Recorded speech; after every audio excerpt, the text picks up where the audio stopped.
Salut à tous, aujourd'hui on se retrouve pour une nouvelle vidéo et je vais vous parler du spectacle Fraternité Contes Fantastiques de Caroline Nguyen.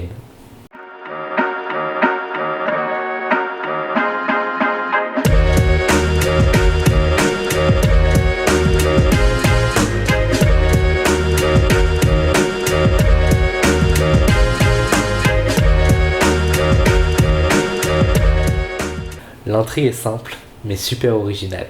À la suite d'une éclipse, la moitié de la population disparaît et les survivants se retrouvent dans des centres de consolation. Dans ces centres, il y a des cabines à archives où chacun des survivants peut laisser des messages à ses proches qui vont être ensuite envoyés par ondes radio dans le reste de l'univers en espérant que leurs proches les entendent un jour. Ces survivants restent dans l'attente de leur retour de leurs proches qui pourrait subvenir lors de la prochaine éclipse. Mais cette attente se fait de plus en plus long. Et l'intrigue repose sur un système assez astucieux qui est que le rythme de l'univers va au même rythme que leur rythme cardiaque. J'ai casé 3 fois rythme dans la même phrase. Et les survivants sont de plus en plus tristes, donc leur rythme cardiaque ralentit de plus en plus et l'univers ralentit avec eux. Donc l'attente de cette prochaine éclipse se fait de plus en plus longue. Alors vous l'avez compris, l'intrigue je l'ai adoré. C'était beau, original, ça faisait beaucoup réfléchir. Alors j'ai entendu beaucoup de gens autour de moi dans la salle qui lâchaient très vite la pièce parce que ça durait 3h30. Enfin, combien de temps ça durait ? Ouais, ça durait 3h30, ouais. Et c'est vrai qu'autour de moi, il y avait beaucoup de gens qui lâchaient très vite l'histoire parce que sur scène, il pouvait se passer plusieurs choses en même temps. Pour vous expliquer le dispositif scénique, en fait, on était donc dans un de ces centres de consolation. Le décor était super, c'était un décor très réaliste d'une salle d'une communauté un peu... Je trouvais que ça faisait très américain pour le coup. Le réalisme était poussé dans le moindre détail, que ce soit les panneaux de sortie de secours ou... les panneaux indicateurs avec les extincteurs, le lavabo, tous les papiers dans le bureau, c'était vraiment excellent et ça, je crois que c'est un des trucs qui m'a permis directement de rentrer dans l'histoire, ce réalisme, parce que c'est vrai que l'histoire est totalement surréaliste, mais justement ce réalisme dans la mise en scène nous permettait justement de dépasser en fait ce surnaturel. Et donc oui, ce dispositif laissait place à plusieurs actions en même temps. Donc on peut avoir à la fois de la projection, à la fois une personne qui témoignait dans la cabine à archives et puis une action sur scène. Donc ce qui faisait qu'il y avait plusieurs choses qui se passaient, il fallait se concentrer, se capter ce qu'on pouvait. En plus il y avait des sous-titres à certains moments.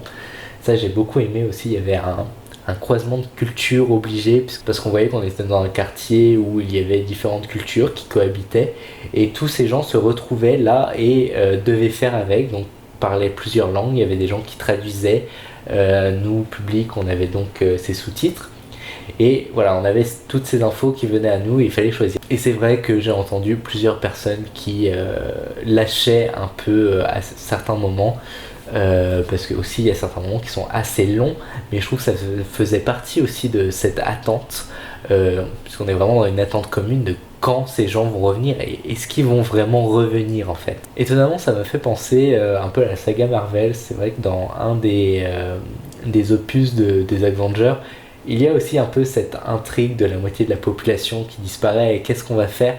Donc pour le coup je trouvais que voilà, on voit des fois dans les Avengers qu'il y a aussi ces cercles de parole pour parler justement de ce manque de ces gens qui sont partis et voilà, ça m'a fait penser à ça. Est-ce qu'elles s'en a inspirées, oui ou non, je ne sais pas. Aussi il y a une autre chose qui m'a beaucoup touché, c'est la musique qui est vraiment super. Elle est très présente mais elle est à sa juste place et elle nous permet justement je trouve de se prendre un peu à cette histoire un peu comment on pourrait dire épique. C'est une musique très dynamique et je trouve qu'elle va très très bien avec la pièce et surtout avec les images qui sont projetées, parce que les images qui sont projetées, voilà, on a des vues de l'espace, d'étoiles, tout ça, et je trouvais que ça vraiment on était pris dans cet univers un peu de science-fiction et ça donnait une accessibilité à ce que je disais tout à l'heure, un peu à ce surnaturel. Aussi, il y avait un chanteur sur scène qui faisait du lyrique. Que ça se dit faire du lyrique ? je ne sais pas, mais on va le dire. Et qui vraiment, je trouvais qu'il n'était pas assez présent, j'aurais aimé l'entendre plus tellement que c'était beau et que ça allait trop bien avec les moments où il apparaissait.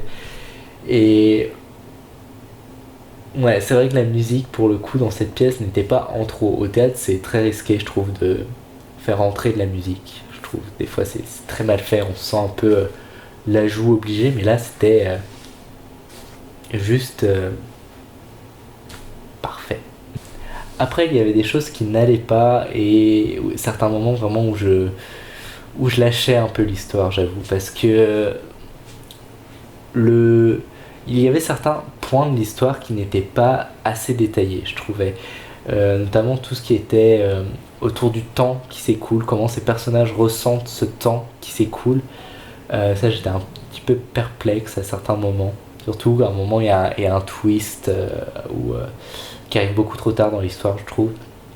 Mais c'est vrai qu'il y a certains moments où on attendait trop et certains moments où on ne savait pas du tout ce qui se passait. Donc peut-être c'était dans ces moments-là qu'il fallait expliquer qu'est-ce qui se passait exactement, puisque c'est vrai qu'on est dans une sorte de vase clos, on ne voit pas ce qui se passe à l'extérieur. C'est vrai que ça donne énormément envie déjà aussi de savoir qu'est-ce que font ces personnages à l'extérieur, parce qu'on les voit tout le temps dans le centre, ils parlent de la vie du centre, mais ils ne parlent pas tellement du monde extérieur. Aussi, le gros point qui je trouvais m'a gêné, comme je vous disais tout à l'heure, il y avait un entracte, mais la seconde partie, j'ai eu énormément de mal à me mettre dedans, parce que il y a eu en fait, la seconde partie s'ouvre sur l'apparition d'une machine. On ne sait pas du tout comment elle est arrivée. La simple explication, c'est que c'est la NASA qui leur a envoyé cette machine. Et donc, qui s'appelle Nemo et qui est capable d'absorber leur mémoire et de les rendre plus légers pour justement que le temps reprenne son cours normal. Mais je trouvais que cette invention arrivait un peu comme un cheveu sur la soupe. En plus, ça a été très mal mis en scène, c'était un peu kitsch, j'avoue. Et ça dure. Je pense que le moment de latence entre le début de la seconde partie et le moment où j'étais bien dedans, il y a eu au moins 30 bonnes minutes en fait. Et je trouve ça extraordinairement long comme attente. Mais en soi, cette pièce, je la trouve très intéressante puisqu'elle aborde le sujet de la disparition, l'absence, d'une manière originale et très sensible. C'est une sorte de fatalité involontaire. On sait tous que la mort va arriver un jour, que des gens qu'on aime vont disparaître. Mais là, dans cette histoire, cette disparition est abordée d'une manière tellement délicate, subtile. Ce fait que ce soit tout le monde en même temps qui vont perdre une ou des personnes de leur entourage et que toutes ces personnes se retrouvent en même temps face au choc. Je crois que c'est ça en fait qui faisait la force du spectacle, qui est cette fatalité commune et que tout le monde soit englobé dans ce manque et que les témoignages de ce manque qui se partagent donc dans cette salle commune fassent évoluer tous les personnages entre eux et qu'il y ait vraiment cette idée de communauté, de groupe qui se crée. D'ailleurs, c'est très intéressant parce que l'autre jour, le collectif des hommes approximatifs sont passés sur France Culture et on entendait tous les comédiens donc témoigner sur leur manière dont ils vivaient le spectacle et on voyait que ce rapport troupe mais aussi ce rapport collectif dans la pièce en fait s'entremêlait extrêmement bien.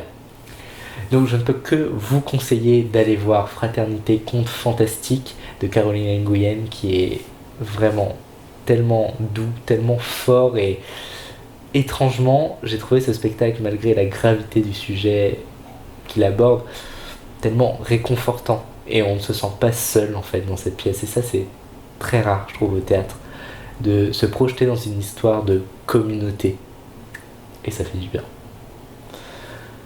Je vous dis à bientôt et en attendant, cultivez-vous.